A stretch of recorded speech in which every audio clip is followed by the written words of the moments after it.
Hey guys, what's going on? Welcome back to another episode. I know it's a little bit different. It's not really like an episode or anything. I just wanted to show you guys real quick. This is the Team Tator versus Stickman fight that I just posted a short on. And I just figured I'd share the whole video. One, so you can see the whole fight.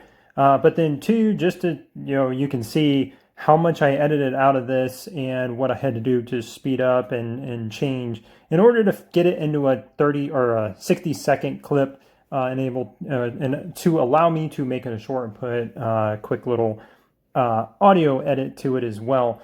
So yeah, pretty good fight. A Stickman, heck of a fighter. I mean, this guy is certainly one of the best in the game when it comes to strategy and fighting and everything. He obviously goes toe to toe with Team Tator here, which is I think he's number 3 still in the game. So absolutely massive player. Stickman was 15. I think he's still around 15. And these guys are just, both really, really strong players. Stickman does have a slight advantage being ahead of Team Tator with gorilla content. So his gorilla is slightly more advanced. I'll have to ask him for a battle report. We'll take a look at the battle report because they were hitting each other a lot. So I'm sure he's got a lot of different battle reports in here too. There were a lot of really big players. There are a couple of VIP 18s, look like some 17s in here too. So some pretty good fights in here overall. It wasn't just a dominating fight one side or the other, and not just by these two. I mean, Stickman got hit by a couple other players, and that just comes down to tactics, being where you need to be, and knowing when teams are out and when you can hit somebody when they're vulnerable and that sort of thing. So here is that for you guys. Also, don't forget, we have Halloween coming up on Sunday night at Reset, so be here. The Halloween content is in the game already, so I can let you know that right now that we are going to have the event on Sunday night at Reset, barring any unforeseen circumstances, kind of like we had in Easter where things just kind of seem to be fumbled through there at the start.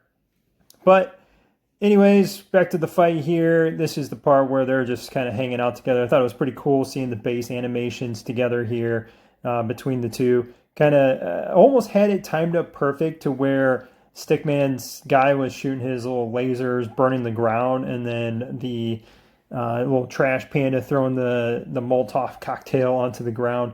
It almost worked out to where they were doing that around the same time, which would have been really cool.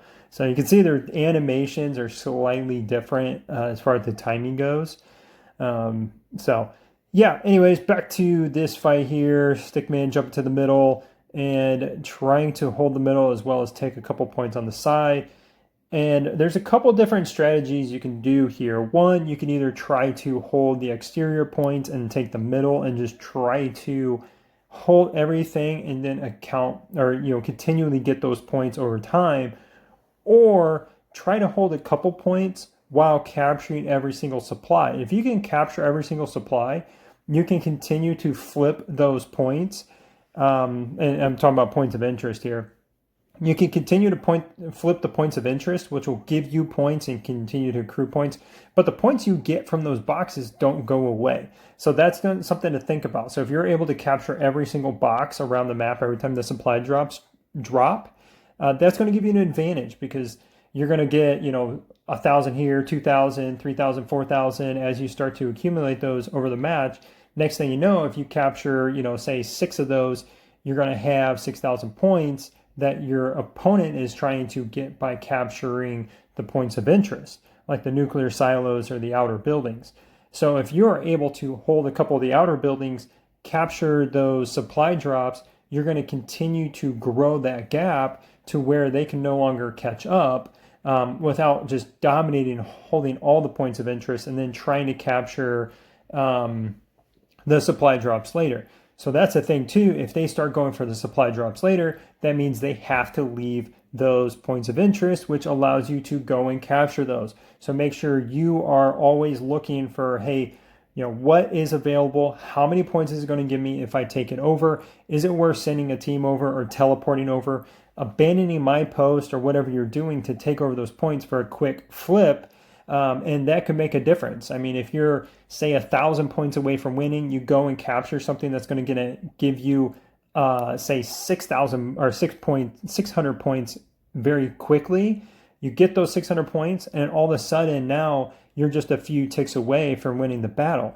And that's going to be, part of your teammates making sure they're holding their points down and not leaving their post. So it is a little bit of luck, making sure that everybody's doing what they're supposed to do. But then also you got to be vigilant, whether you're dominating or if you're just kind of a backseat player. If everybody else is stronger than you, just float around and just try to capture points. It's the best thing you can do, no matter where you're at in power level. If you have to run away from people, there's no shame in that. Just you're there to win. You're not there to show, hey, I'm stronger than you. So just play like that. Don't get the mindset of where you got to try to outplay somebody and you got to beat them and show them how strong you are. Be strategic with what you're doing. I don't know if Stickman does anything different here. He's trying to go for the middle. He's trying to go for the other buildings too. So if you saw that, he was sending everything to the nuclear silo. And in doing so, it doesn't allow him to send any teams to the outer buildings. He also has to make sure he has a team on the wall so he doesn't get burned and teleported super easy by somebody with a lower ranked squad. Like he does here, he gets hit by somebody. I think his 4 squad might have been on the wall, which is an easy win for a lot of bigger players for the most part, anyways. So yeah, it's just tough when you get in these situations if nobody else is capturing points and it's up to you. But that's it for this one, guys. Thanks again for watching, and I will catch you in the next one. Please come out to the live streams and let's have some fun together. See you guys later.